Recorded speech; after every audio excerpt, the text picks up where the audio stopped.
us now to talk about its pollster and communication strategist, Frank Luntz. Great to have you on the show, Frank, as always. It makes sense, I guess, with 19 electoral college votes up for grabs that both candidates today are in Pennsylvania. Just describe this moment with things so close, particularly in the battleground states. Well, no one expected it this way.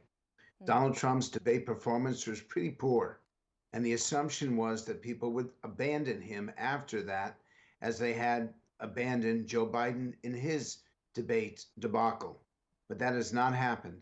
And I still believe that based on the polling and the focus groups, that Harris has the most narrow of leads nationwide, and that the swing states are completely up for grabs right now, those 7 key states. So I've begun to look at this as quite similar to 2016, when Donald Trump surprised viewers, surprised voters, and beat Hillary Clinton because even though he lost the popular vote by almost 3 million people, he still won the Electoral College. And that's what we're looking at in 2024. And one more point, you see all these candidates now doing interviews in places that they never spoke to before. Trump reaching out to women, his weakest group. Harris talking to Fox News viewers. The issue right now is there are so few voters up for grabs that you have to start to wonder why they did not do this earlier.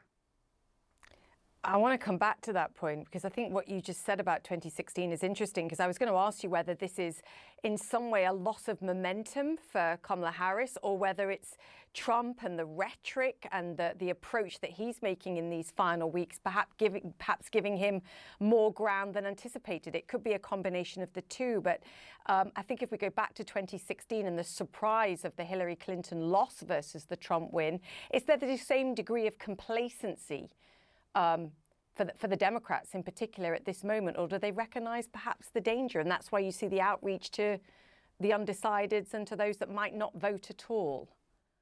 Well, they do recognize the danger. I've been hearing it for the last 72 hours.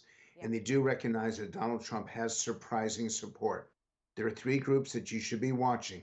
Union members, the rank and file, are supporting Trump in the non-teacher, non-governmental unions in numbers that Republicans have never seen before.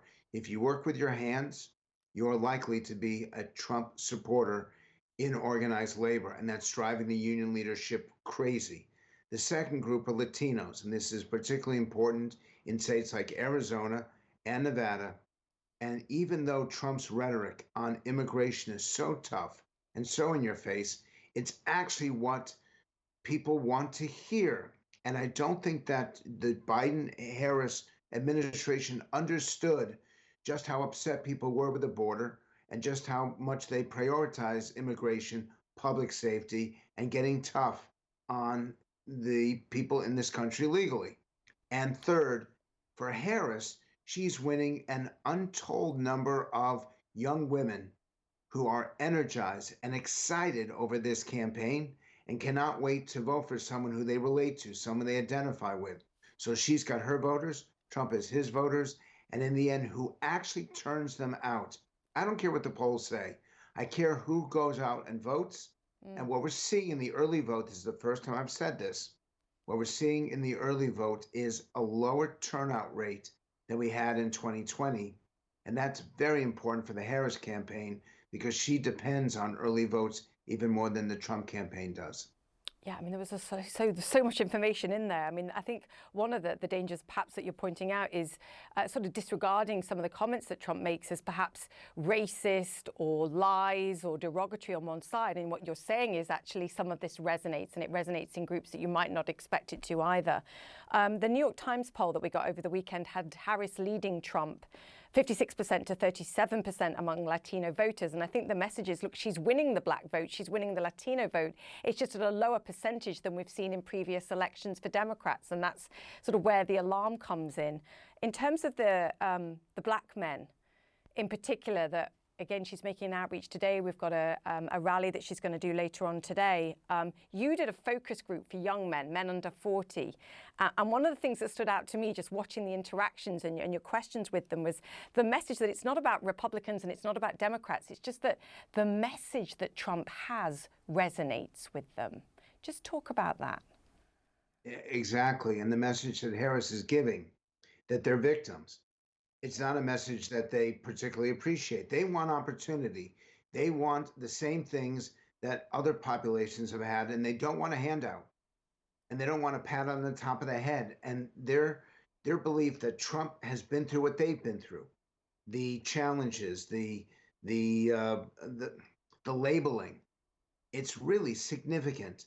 And for the first time, I started to understand, and this is why 30% of young African-American men are still at this point backing Donald Trump, even though Barack Obama told them to switch.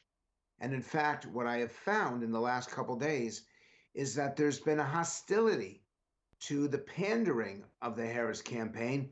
Just tell it straight, be authentic. And that's not what they see from Harris. That is what they see from Trump. And frankly, they believe that he's going to make their lives better, and they do not have the same faith in Kamala Harris. So we're seeing this 23 days, 22 days before the election. And for voters that really care about what's coming up, which is almost every viewer in this show, they need to understand that unless you're authentic, unless you are candid, you say what you mean what you say, and you're clear that you're going to do what you say, you're not going to win these last undecided voters, and some of your own people won't turn out. This is the challenge that is facing the Harris campaign right now. Yeah, authenticity matters more than being factually correct or accurate, perhaps. We were just showing a split screen there of the future of both candidates, obviously campaigning in Pennsylvania. Frank, I have about 30 seconds left. What do each have to do then over the next 3 weeks to win this, whether it's a state like Pennsylvania or beyond? Speak more, speak less. Trump should be speaking not at all. Donald Trump has the advantage on the issues. He should simply go away to the Cayman Islands and not come back to the day after the election. And Harris needs to do exactly what she's doing, though my challenge is, and maybe too little and too late, appear on every business show, every economic show you possibly can get on, because those are the people who are undecided. Business-wise, economically, they're pro-Republican, but they don't like Donald Trump. Those are the people she should be reaching out to, not the typical Fox News viewer.